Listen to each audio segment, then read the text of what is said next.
Hey, how's it going, everyone? Welcome back to another episode of Information Overload, and we have a really exciting episode today about the Nintendo Mini Direct that happened today, October 28th, 2020. And so I just wanted to give a quick overview of some of the important points and some of the games that I thought were the most, I guess, recognizable, the most likely to excite people. And before we hop into it though, make sure to like the video, subscribe, and click that bell notification if you want to be notified when these videos come up. Without further ado, let's hop into it. So the first game that stuck out was Story of Seasons, Pioneers of Olive Town. That's coming out March 23rd, 2021, so a little bit of a wait there.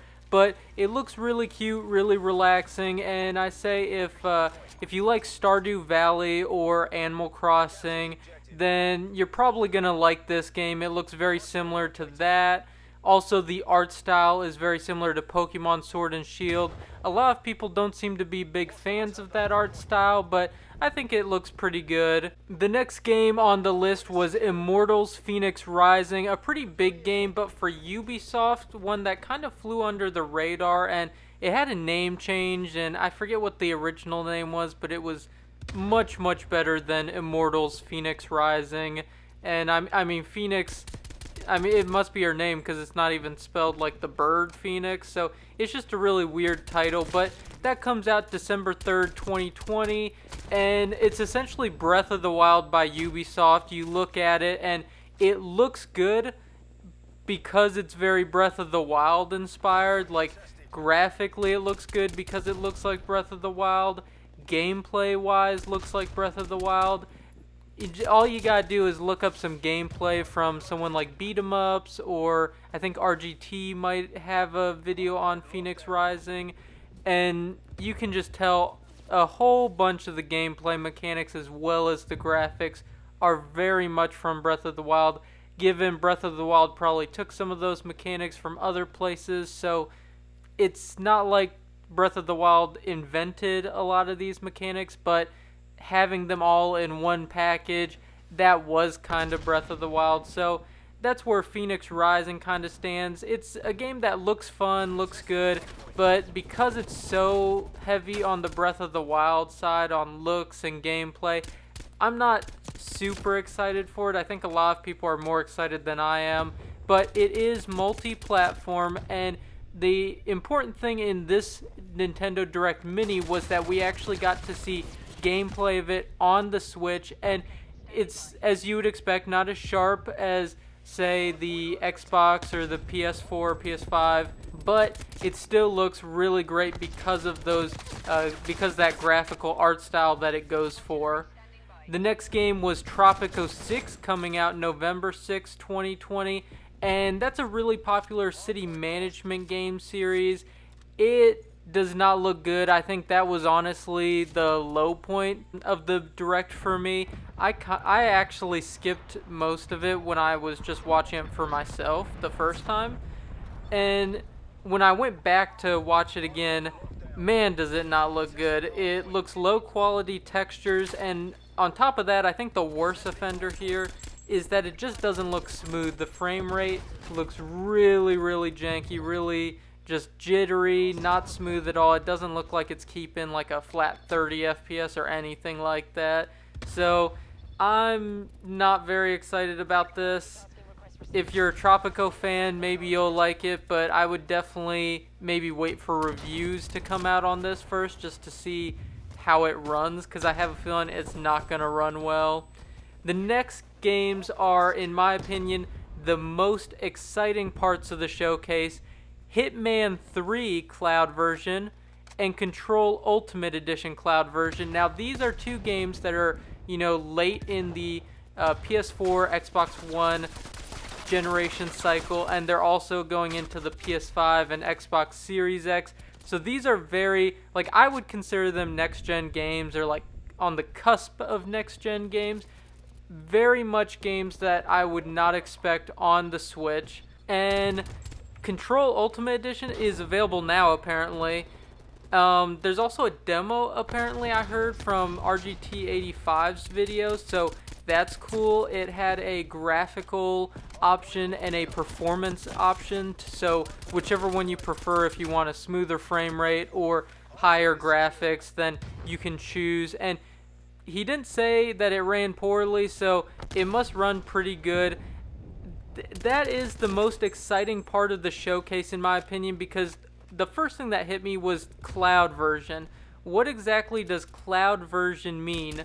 The first thing I thought was like Microsoft Game Pass or something, but apparently it's already a thing in Japan. Japan has Resident Evil 7 and Assassin's Creed Odyssey on Switch. And so I'm thinking it's more similar to Microsoft's xCloud, which is what Microsoft uses to stream Xbox games and PC games to your phone. So like if you wanted to play, I don't know, Gears of War, then you could play it on your phone through xCloud. It's like a subscription service. I don't know if these cloud versions of games are going to be subscription based, if you're going to pay the $60 on the eShop and just have them. I have no idea how that's going to work, but it's very exciting because it brings up the question of, with this technology, with this cloud version of games, what other games can we have running on the Switch? Because like I said, these are two games that, you know, similar to The Witcher has a actual physical release, but similar to that game, I would not have expected it to come out on the Switch, at least not this version. They're supposed to be coming out with a new Switch at some point, maybe 2021, 2022, and so maybe on those I would have like been maybe on, but definitely not the current Switch. So it's very exciting that we actually are getting those on the current Switch, and it brings up the questions of what other games could be in our future through this cloud gaming. The next game is No More Heroes 3, coming out 2021. No exact date, just 2021. And the first and second game are available on the eShop now, so very exciting. I remember seeing No More Heroes 1 on the Wii, and I was very interested in it, but I never picked it up, so I definitely am going to be looking out for reviews of those games, of those ports on the Switch, and, you know, maybe I'll try it out. It definitely looked cool back in the day, so if it works well on Switch, I might have to check it out. And then the last game is also another one that you could argue it was the most exciting part of the showcase, and that is Hyrule Warriors Age of Calamity.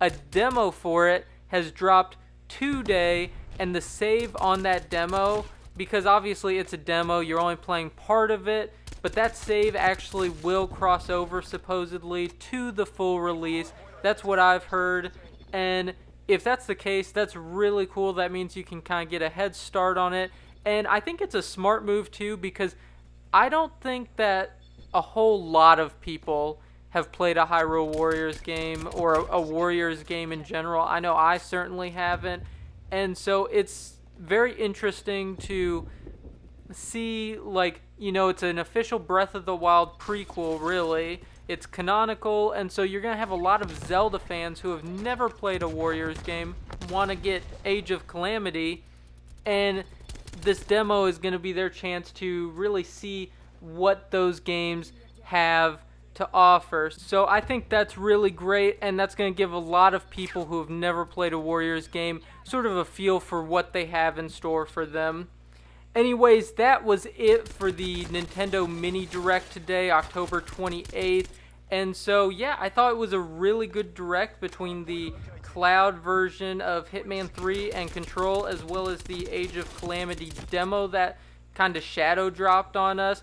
I thought it was a great little mini Direct, one of the best, I thought. And so, yeah, put down in the comments below what you thought of the mini Direct.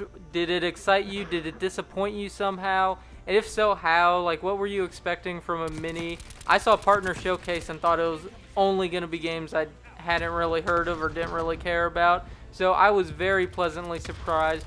But without further ado, if you liked this video, please do give it a thumbs up, give it a like, give it a subscribe, and click that bell notification so you can be notified when other videos pop up. And I'll see you guys next time.